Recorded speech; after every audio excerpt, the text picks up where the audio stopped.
01, aku bukan benalu. Plak, itu punya Ayu. Ketus ibu sesaat setelah menampar tanganku. Refleksku lepas sendok yang kupakai untuk menyendok potongan daging ayam bumbu opor. Kamu kok ngeyel teis? Sayap itu kesukaan Ayu. Pahanya juga.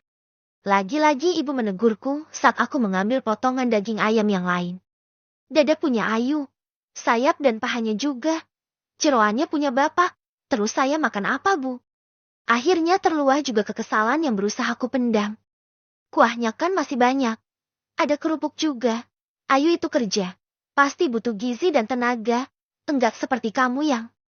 Nek, mana opor ayamnya? Ucapan ibu terhenti oleh datangnya Adit. Anak sulung kakakku yang bernama Mirna. Ibu beranjak ke dapur.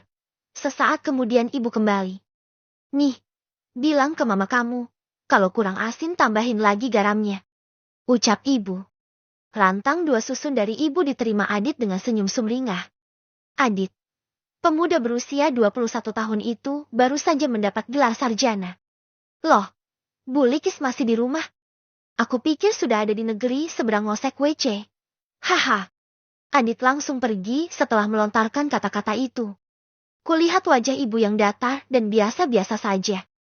Rasa laparku hilang seketika. Kutinggalkan meja makan dengan perasaan yang tak dapat kuluahkan. Enggak Jeti makan, Nis. Enggak, Bu. Sudah kenyang. Jawabku asal. Oh, kamu marah karena enggak ibu izinkan ambil sayapnya. Memangnya saya berhak marah? Enggak kan? Ku tatap tajam wajah ibu yang mulai memerah. Makin lama makin kurang ajar kamu, Is. Apa susahnya sih kamu ngalah? Ayu itu kerja. Dan saya hanya mantan TKW yang jadi beban. Begitu kan, Bu? Mata ibu melotot. Aku tahu tak peduli. Kesabaranku sudah hampir di ambang batas. 2 ekor ayam besar-besar loh yang ibu masak tadi. Masa ia hanya ingin makan sepotong pun ibu nggak mengizinkan? Biar kamu sadar. Segalanya dibeli pakai uang. Memang kamu ada ngasih uang? Ucapan ibu seolah mengejek dan merendahkanku. Baru sebulan saya nggak ngasih uang ke ibu. Tapi sikap ibu sudah berubah seperti ini. Seolah saya ini hanya benalu yang menumpang hidup. Kalau nggak mau disebut benalu makanya kerja. Kemarin ada sponsor nawari kerja di Hong Kong kamu tolak. Ya Allah, Bu. Belum ada 2 bulan loh saya di rumah. Ibu sudah nggak sabar aja nyuruh saya pergi. 15 tahun Bu saya kerja ikut orang asing. Ibu pikir saya nggak pingin kumpul dengan keluarga. Halah. Buat apa kumpul keluarga kalau nggak punya uang? Kamu nggak kasihan adikmu Ayu atau bapakmu yang kerja banting tulang? Ibu masih terus mencecarku. Dia tak tahu bagaimana perihnya rasa hatiku. Bu, apa ibu lupa? Selama 15 tahun saya juga banting tulang. Apa ibu lupa? Ayu, Adit, dan Rika bisa jadi sarjana karena siapa? Apa ibu lupa? Mbak Mirna bisa menempati rumah megah karena siapa? Dan rumah ini, Bu, rumah yang tadinya berdinding papan dan beratap rumbia, sekarang menjadi kokoh begini karena siapa? Cukup Ismi. Enggak perlu kamu ungkit lagi.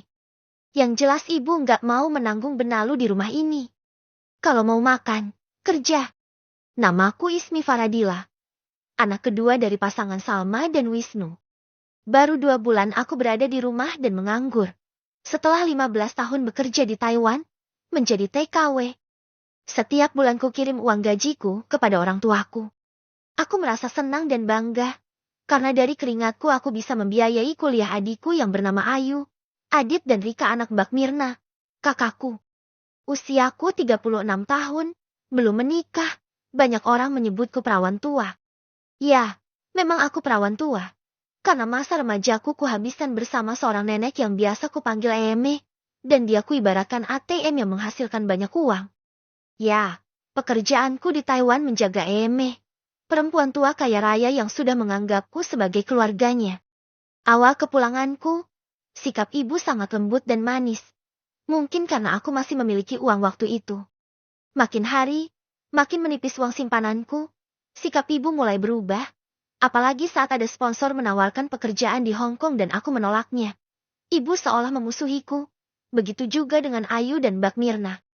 Is, bikin browniesnya 4 atau 5 loyang. Kata Ayu banyak yang mau datang. Aku hanya mengangguk mengiyakan perintah ibu. Malam ini Ayu akan dilamar, dan aku ditugaskan untuk menyiapkan berbagai cemilan. Brownies buatan Bulik memang enak. Celetuk Rika, adiknya Adit. Jelas dong, kalau nggak enak nggak bakal bisa jadi babu. Haha, untuk yang kesekian kalinya, Adit menghina dan mencemoohku. Jangan salah kamu, Mas. Bulik ini babu lulusan luar negeri, jadi jangan dianggap remeh. Walau hati ini sakit dan perih, ku biarkan dua kakak beradik itu menggunjingku. Aku yakin, suatu saat nanti mereka akan menyadari bahwa gelar sarjana mereka diperoleh dari keringatku saat menjadi babu. Ini kalaknya Ayu yang baru pulang dari luar negeri ya? Cantik banget. Tanya Bu Weni, calon mertua Ayu. Betul Bu, namanya Ismi. Dia cuma jadi TKW kok, pembantu gitu. Sudah jadi perawan tua dia Bu. Hehe. Mendengar jawaban ibu aku cuma bisa beristighfar dalam hati.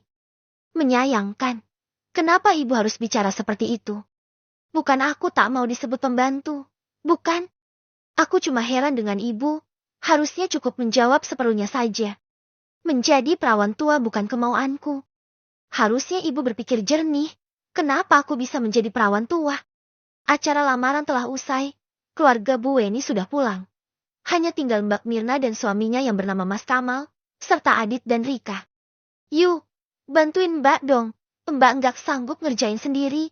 Dari pagi Mbak belum istirahat. Kutunjuk piring dan peralatan dapur kotor yang menumpuk di wastafel dan di lantai, saat Ayu menyimpan sisa cemilan ke dalam kulkas. Enak saja nyuruh Ayu. Ini kan pekerjaanmu Mbak. Lah, kan acaramu Yu. Jangan lepas tangan gini dong. Aku mulai tersulut emosi. Kamu ini kayak nggak biasa sih, His. Bukankah sudah biasa ya nyuci piring seperti ini? Memangnya waktu di Taiwan kamu bisa protes ke majikan kalau disuruh kerja? Mbak Mirna datang sambil menambah piring kotor di wastafel. Iya nih, Bulik Ismi memang ngadi-adi. Masa lupa dengan profesinya sih? Babu nggak berhak protes Buli. Adit, cowok mulut lemes itu menimpali ucapan Mbak Mirna. Adit, dengar ya. Bulik menjadi babu tiap bulan mendapat bayaran, dan kamu harus ingat, dari hasil bulik ceti babu ini kamu bisa menjadi sarjana. Dan kamu Yu, cuci piring ini semua. Ini tugasmu, karena Ismi, Ayu ini capek. Apa susahnya sih bantu saudara? Tinggal nyuci sat-sat saja kok pakai protes. Ingat kamu di sini gak ada sumbangan apa-apa. Teriris hatiku mendengar ucapan ibu. Betul kata ibu. Hidup numpang saja kok pakai protes. Ucapan Ayu membuat hatiku semakin panas. Kontang. Kuhempas panci kosong ke lantai. Semua orang terkejut. Baru 2 bulan aku menganggur. Kalian sudah menganggapku benalu. Hidup numpang. Parasit. Kalian gak ingatkah? Selama 15 tahun mendapat aliran dana dari mana? Ingat enggak kalian Asal kalian tahu. Gajiku sebulan hanya 7 juta saja. Tapi kalian tak pernah bertanya. Yang kalian tahu hanya minta dan minta, tanpa pernah memikirkan aku juga butuh uang. Tiap bulan, 10 juta lebih kukirimkan. Itu karena murahnya hati majikan yang selalu memberiku bonus tambahan. Tak pernah kusisakan. Semua untuk kalian. Selama 15 tahun. Sekarang kalian hitung sendiri. Kujeda kalimat panjangku. Kutatapi wajah keluargaku satu persatu. Secara bergantian. Dan kamu Adit. Apa kamu lupa? Tiap awal bulan selalu mengirim pesan. Minta jatah uang jajan dan kuota. Lupa kamu Giliran sekarang bulikmu nggak punya uang. Dengan angkuhnya kamu menghina bulikmu ini. Ingat. Dari hasil menjadi babu ini kamu bisa jadi sarjana. Wesis. Meneng. Sudah. Diam. Nggak usah diungkit lagi. Namanya saudara itu ya harus saling bantu. Iya benar saling bantu Pak. Tapi apa begini balasannya? Bapak hanya diam sambil menatap tajam ke arahku. Dan kamu Mbak Mirna, jangan lupa ya, rumah megah yang Mbak tempati itu dibeli dari hasil keringatku jeti babu. Walau sertifikatnya atas namamu, aku tak akan mengikhlaskan, sampai kapanpun. Cukup Ismi. Ibu nggak mau dengar lagi. Telinga ibu sakit setiap kamu mengungkit apa yang sudah kamu beri. Saya nggak bakal ungkit kalau kalian nggak keterlaluan. Sekarang juga kamu keluar dari rumah ini Ismi.